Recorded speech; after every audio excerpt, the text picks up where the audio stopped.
30 अगस्त है, शुक्रवार का दिन है और करीब शाम के 7 बजने वाले हैं।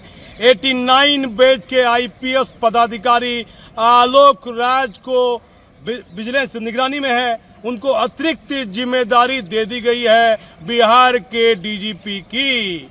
आप देखिए, यदि सच्चाई पर भरोसा करें तो अगले बार सुप्रीम कोर्ट का जो पैनल होता है उनमें 3 सीनियर डीजी रैंक के पदाधिकारी का नाम भेजा गया था, जिसमें भट्टी साहब का नाम था, आलोक राज साहब का भी नाम था।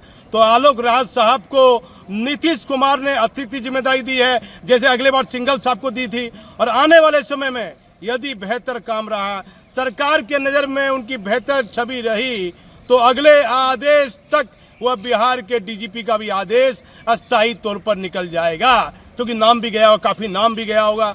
और नाम लिस्ट आने के बाद सरकार अपना अंतिम निर्णय ले सकती है। और विदाई समारोह के दौरान अंतिम में डीजीपी साहब भावुक हो गए और कई तरह के विदाई समारोह के दौरान कई तरह की बिंदुओं का उल्लेख किया। आम जनता, पुलिस जवान, कई सीनियर पदाधिकारी थे। गैंगवार साहब ने बयान दिया, किम मैडम ने दिया, बीएमपी के अंबेडकर साहब ने दिया, और मैं इस समय मिथिलेश स्टेडियम में हूँ।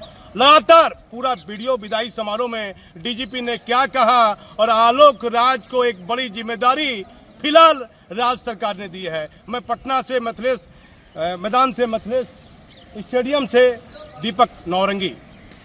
30 अगस्त है। आलोक राज साहब जिन्होंने बिहार की हर परिस्थिति से, भौगोलिक स्थिति से वाकिफ है, आम जनता से भी, पुलिसकर्मी से लंबे समय से बिहार में सेवा दे रहे हैं। एक आईपीएस पदाधिकारी 89 बैच के हैं। आलोक राज साहब, क्या क्या आपकी रहेगा मेन बिंदु, आपने 6 मूल मंत्र बताया।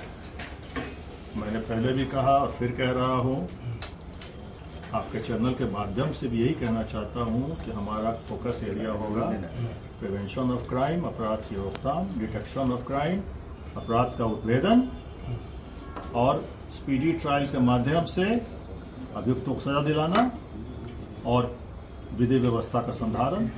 कोई बड़ी सूचना देनी हो अपराध के बारे में, कोई किसी बिहार पुलिस मुख्यालय, बिहार डीजी का ऑफिस, डीजी का कक्ष बिहार की आम जनता के लिए खुला है। आम जनता अपने सुझाव, अपनी शिकायत बिल्कुल बेधड़क होकर, बेहिचक होकर, निर्भीक होकर हमको बता सकते हैं।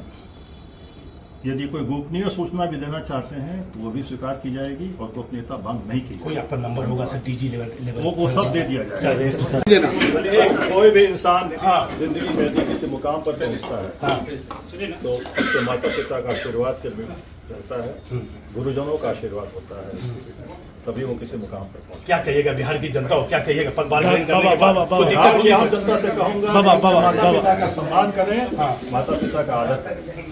बिहार की नई डीजीपी की जिम्मेदारी मिली आलोक राज को। नए डीजीपी आलोक राज ने कहा कि पुलिस मुख्यालय आम जनता के लिए है। निगरानी विभाग के डीजी आलोक राज को सरकार ने अपने दायित्व के अलावा अतिरिक्त जिम्मेदारी अगले आदेश तक दी। नए डीजीपी आलोक राज के लिए रहेगी कई महत्वपूर्ण जिम्मेदारियां। माता पिता के आशीर्वाद के बिना कोई भी इंसान ऊंचे मुकाम पर नहीं जा सकता है। आलोक राज नए डीजीपी बिहार। बिहार के डीजीपी राजविंदर सिंह भट्टी साहब केंद्र प्रतिनियुक्ति के लिए CIF ने अपनी नई जिम्मेदारी के लिए उनका विदाई समारोह BMP 5 मिथिलेश स्टेडियम पटना में हुआ है। सलामी परेड के बाद डीजीपी ने अपने संबोधन में कई महत्वपूर्ण बिंदुओं का उल्लेख किया था। DJ अंबेडकर साहब ने भी संबोधन दिया। ADG हेडक्वार्टर जितेंद्र सिंह गंगवार ने भी अपना संबोधन दिया और STF के DIG किम ने भी अपने संबोधन में कई महत्वपूर्ण बिंदुओं का उल्लेख किया और कई महत्वपूर्ण जानकारी हम आपको अपने अगली वीडियो में देते रहेंगे। फिलहाल पटना सरदार पटेल भवन से आप लगातार हमारे समाचार को देखते रहिएगा। हम सिर्फ सच दिखाने का जरिया है। डीजीपी साहब के विदाई समारोह के सलामी परेड की अन्य कई महत्वपूर्ण वीडियो अब हमारे दूसरे समाचार में देखिएगा।